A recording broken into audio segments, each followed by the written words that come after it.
Hello everyone, this is Squished and let's make some gold. Today I'm going to show you how to set up a basic route using GatherMate2 Data and Gathermate, as well as the route add-on. Farmhud will help with your farming, but it's not necessary. So once you have the necessary add-ons from your add-on source of choice, you're going to go to Options, Add-ons, Gathermate, and click the plus. Then you're going to click Filters. Now, this is going to be my the Azure Span farm, and I'm only interested in withered bark right now. So let's just add that, import, and then we're going to overwrite what I have right now. And you want to make sure herbalism's checked, because that's what we're doing. And then you import it.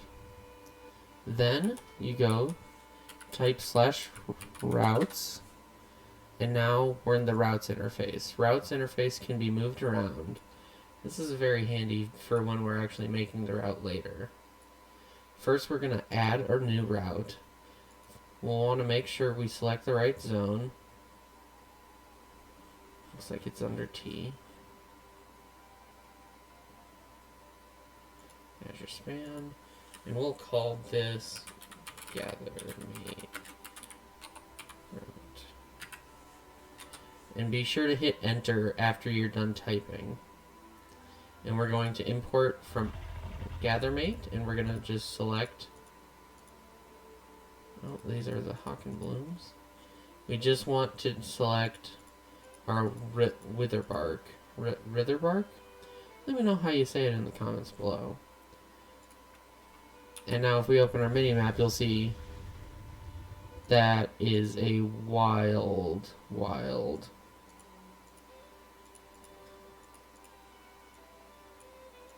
That's a wild route. No one can follow that. So what we're going to do first is we're going to optimize. We're going to cluster. And then we're going to use the background optimization option. If you have more CPU power, or you're not doing anything like recording a video, you can do foreground to get close to the optimal path, which is what I'm going to do. I'm going to pause recording. But background will still allow you to play WoW in the background. It just might freeze your game every once in a while. So I'll be right back after I optimize the route in foreground. Alright, that didn't take very long. So now you can see we have a nice, roughly followable path, but it is very erratic. So what we're going to do now is we're going to make some taboos. So for that, we're going to go to taboos, create it, and the first one we're going to do is Brackenhide Hollow.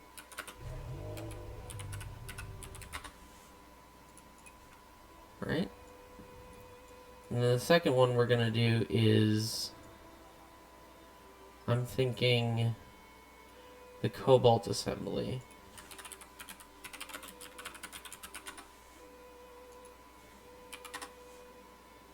That's not, there you go. Okay, so now once we have our taboos made, it's time to edit. So as you can see, when we start a bare route, which is what we're going to do in the very end, we just get 3 nodes. Now these nodes can be dragged wherever we wanted. So we'll just move them closer to where we're actually going. And if you start zoomed far out in edit, your nodes will be nice and big when you zoom in. But if you start all zoomed in, they're going to be tiny. And especially if you're trying to edit way out here, it's not going to do anything. So we'll just drag our basic nodes over. Now this area is an area that the map, when we generate our new route, it's going to avoid this entire zone. And we'll want to cover it all, but we might not be able to cover it with 3 points. That's where these middle points are. If you click this, you just created a new node, which you can use to create more advanced shapes. Now, Brackenhide Hollow doesn't extend that far. It probably goes there to there to there. But what's important is we want to cover as much of the blue that we don't want to gather on. We'll pull some down here for good measure too. And then hit Save Taboo Region. And we're going to do the same thing, but for the Cobalt Assembly. So we'll get our nodes roughly in the right spot. Now sadly you can't drag the whole region as it is. That's okay, because with a bit of thinking you can manipulate the nodes however you please. Okay, so now we got our taboos. We're going to go back up to here. We're going to uncluster, recluster, and then foreground optimize. And this should take care of our little boo-boos areas. Actually, edit that out. So then to apply our taboos, we're going to go to the taboo tab in our actual route. And we're going to select the taboos we want to apply. And then we're going to foreground optimize to make sure those taboos aren't selected. Now you can see that our route is taking us over the Azure, or over the Cobalt assembly, but not through it, which is good. Now this is all well and good, but for my taste it's still a little too chaotic. Like maybe I'll want to add a taboo here, maybe consider down by Camp Nowhere. I don't know the Azure span too well. I'm still learning gathering here. But for our purposes, it's good enough. So what we're going to do now is we're going to slightly change the color of that route. We're going to add a new route. And we're going to go right on top.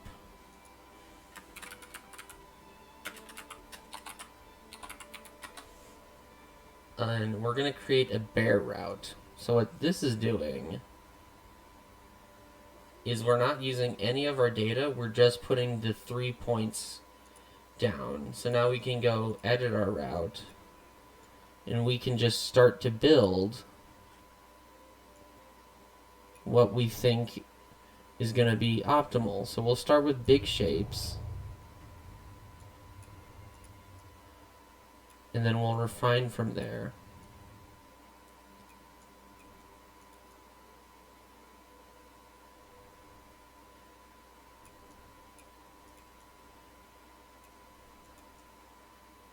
I think that is going to be the birth of the main area I'm going to be focusing on.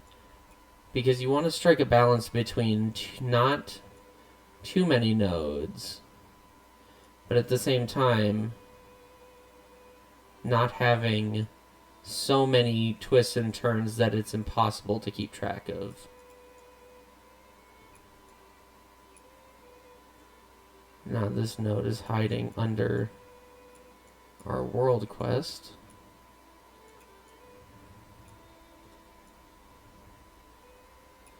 And I'm just loosely following the route that was plotted out by the data for us. It's not super important that we're super precise. It is a little bit, but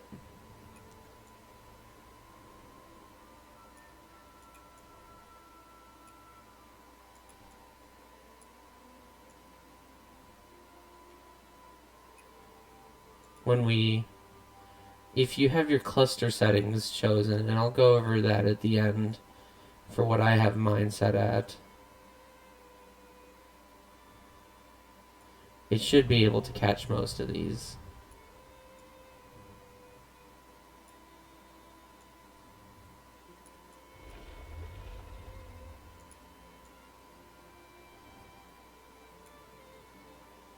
And now we're going to want to come up into here,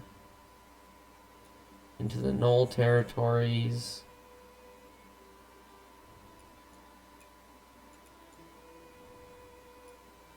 And I think that will be good. Now we're going to change this line color to blue. Let's make it a little darker. And then we're going to actually go back to this original one. And we're going to delete this original route because we don't need it anymore. So now that is our route for the Azure span. Now if we go back in here, we can see this cluster option. This basically determines how close, when you're making that first map, how close it wants to consider one node or one herb or one ore or whatever.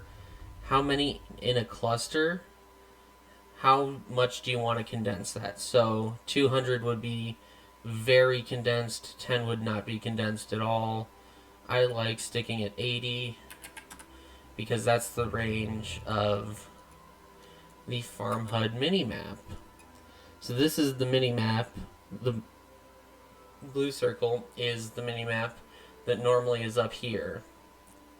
And now it's here. But we can see beyond that. So we can see there's an herb over there to the east. But if we turn that off, we don't see that.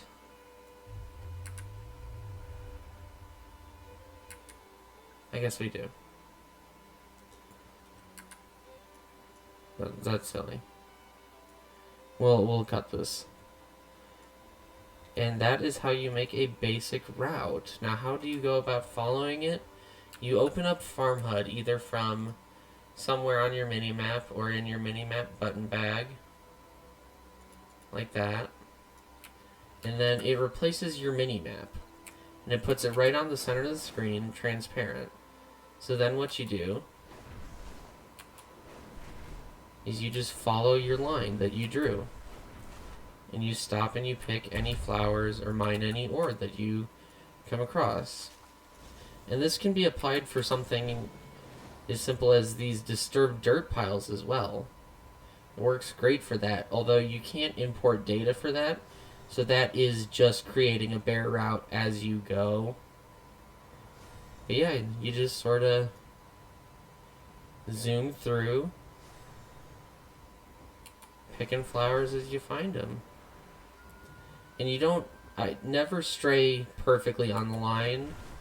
Like, you'll see if I come across an herb that's way over here, I will swerve away, like that.